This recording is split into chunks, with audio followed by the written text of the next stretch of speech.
आपण पाहत आहात महाराष्ट्र व्हायरल न्यूज जनहित 24 न्यूज चॅनल।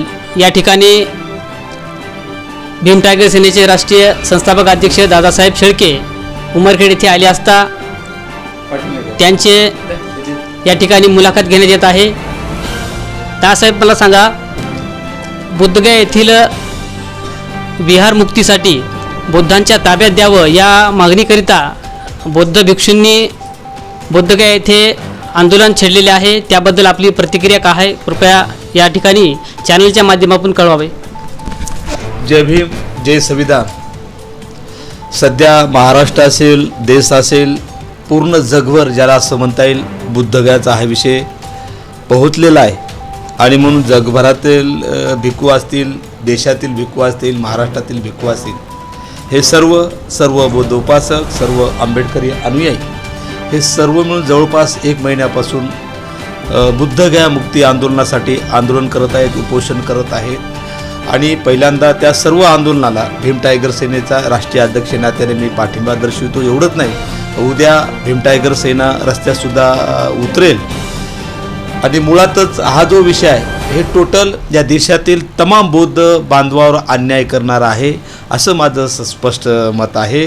दुसरं माझं मत आहे की बुद्धगया हिंदूच्या ताब्यात म्हणजे बौद्धगयाचं हिंदूकरण करणे होय।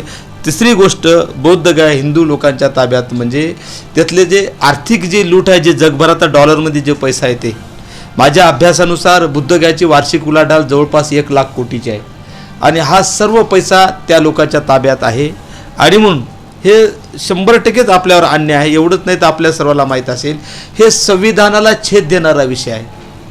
24 एप्रिल 1973चं जे केशवानंद भारती प्रकरणात सुप्रीम कोर्टाचं जे जजमेंट आहे, कारण आपल्या सर्वांना माहीत असेल की कलम 141, 142 नुसार सुप्रीम कोर्टाचं जजमेंट हे भारताचा कायदा असतो। आणि मग 13 जजच्या खंडपीठाने दिलेला निर्णय, त्या निर्णयाला सुद्धा सध्याचा जो ॲक्ट आहे बुद्धगया मंदिर अधिनियम 1949 जे 7 जुलैला बिहार सरकारने केला, त्याला छेद देणारा हा कायदा आहे। आणि म्हणून एकतर हा संविधान विरोधी आहे। भारतीय संविधानाचा भाग 3 फंडामेंटल राईट मूलभूत हक्क आर्टिकल 25 असेल जे आम्हाला धर्म प्रचार करण्याचा अधिकार देते, आर्टिकल 26 असेल आम्हाला आमच्या धर्माची व्यवस्था पाहण्याचा अधिकार देते, आर्टिकल 27 असेल आमचा धर्म वाढविण्यासाठी जे आम्हाला मदत घ्यायची, जे कर घ्यायचं स्वातंत्र्य ते, हे तिन्ही कलमावर 6 जुलै 1949चा बुद्धगया मंदिर अधिनियम कायदा हे अतिक्रमण करणार आहे। कारण 25, 26, 27 हे बेसिक स्ट्रक्चरचा भाग आहे, त्या स्ट्रक्चरला हे डिस्टर्ब करणारं काम आहे। आणि मग तो टोटल कायदा करण्यासाठी माझं असं मत आहे की तमाम बौद्ध बांधव असतील, तमाम भिक्खू असतील, सगळे आंबेडकरी कार्यकर्ते असतील, या सर्वांना मिळून याला बॅनर न देता याचं नेतृत्व भिक्खू संघाकडे द्यावं आणि सगळ्यांनी धम्मोपासक म्हणून भिक्खूच्या पाठीमागे राहून बिहार सरकारच्या उरावर बसून आंदोलन करावं, असं माझं मत आहे।